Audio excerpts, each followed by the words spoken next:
आज मैं आपको एक और नई कहानी सुनाऊंगी जिसका नाम है लालची प्रजा। किसी राज्य में महाराज प्रताप सिंह नाम के बहुत ही नेक और दयालु राजा का शासन था। राजा हमेशा अपनी प्रजा का बहुत अच्छी तरह ख्याल रखता था। उसके राज्य में सभी के पास इतना धन तथा सुविधाएं थी कि वो सब अपना दैनिक जीवन खुशी और शांति से व्यतीत कर रहे थे।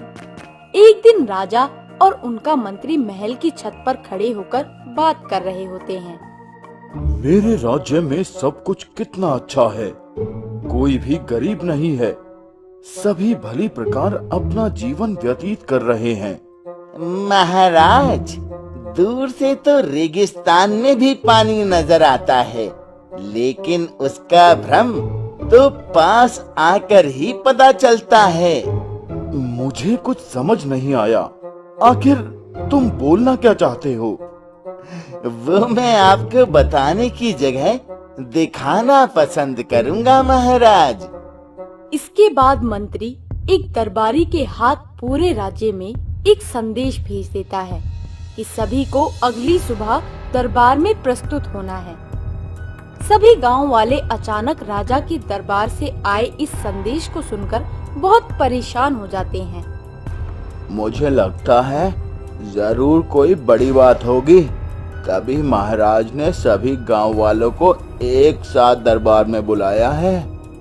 जो भी हो, सब कुछ कल ही पता चल जाएगा। अगली सुबह सभी गांव वाले राजा के दरबार में इकट्ठा हो जाते हैं। गांव के सभी लोगों को दरबार में देखकर महाराज अपने मंत्री की तरफ असमंजस भरी नजरों से देखते हैं। जिसके बाद मंत्री दरबार में खड़े सभी लोगों में से 4 लोगों को आगे बुलाता है। उन चारों के आगे आने पर वो उनसे कुछ सवाल करना शुरू करता है। आप सभी का पहला सवाल ये है कि आप अपने दैनिक जीवन से खुश हैं या नहीं?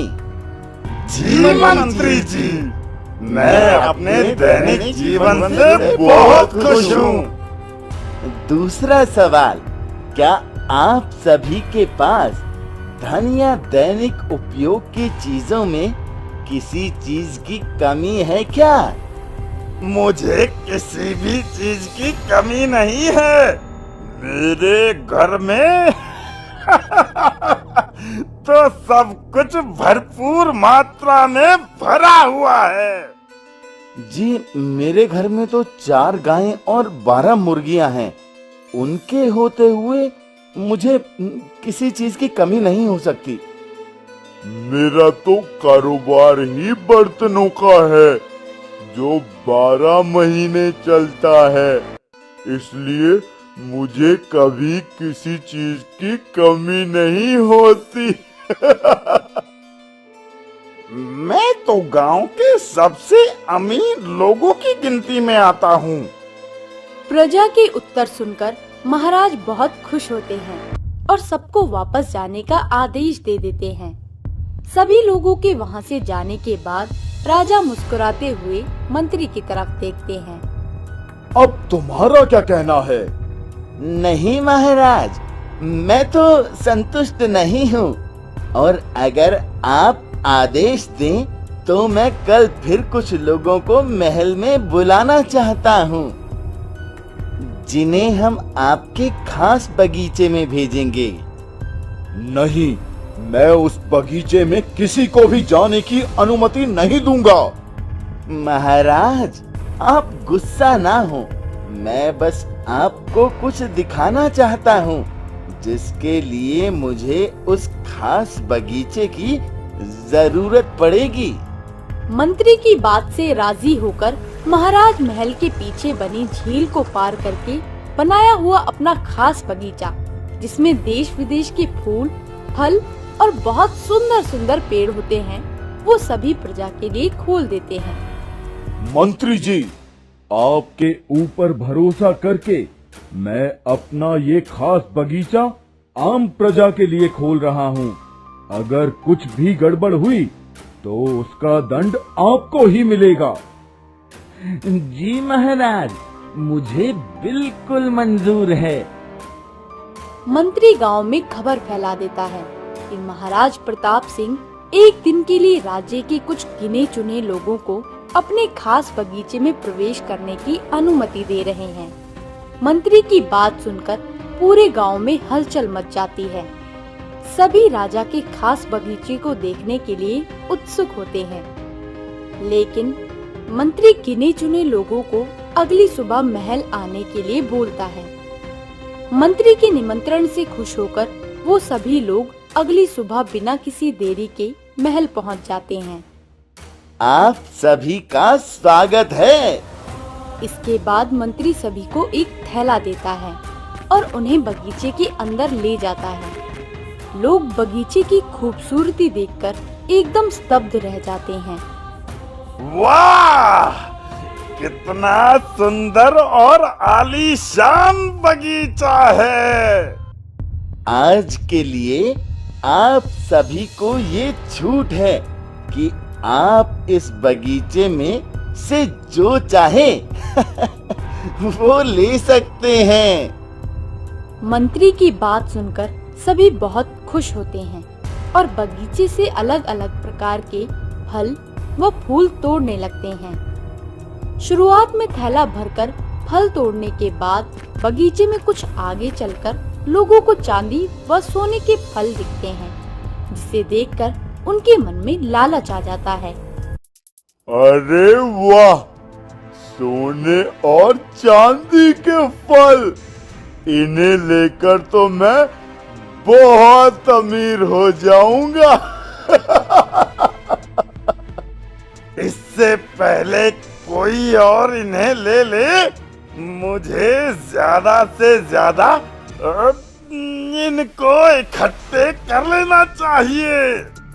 इसके बाद वो सभी पहले से इकट्ठा किए फलों को वहीं फेंककर सोने व चांदी के फल इकट्ठा करने लगते हैं। देखते ही देखते कुछ देर में बगीचे का हाल बेहाल हो जाता है। ये सब देखकर राजा बहुत दुखी होता है। अब मंत्री झील के ऊपर बना पुल खुलवा देता है और लोगों को राजा तक पहुंचने के लिए झील पार करके आने का आदेश देता है। आप सभी को महाराज तक पहुंचने के लिए तथा अपने घर जाने के लिए इस झील को तैरकर पार करना होगा। इतने भारी थैले के साथ तैरकर ये झील पार करना तो असंभव है।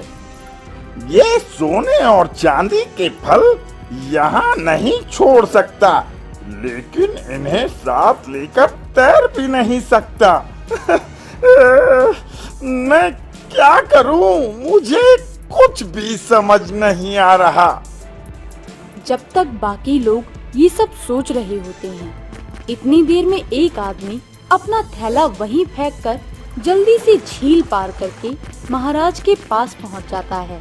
मंत्री इतनी जल्दी उस आदमी को वहां देखकर हैरान रह जाता है। तुमने एक बार भी नहीं सोचा और थैला फेंककर यहाँ आ गए। ऐसा क्यों किया तुमने?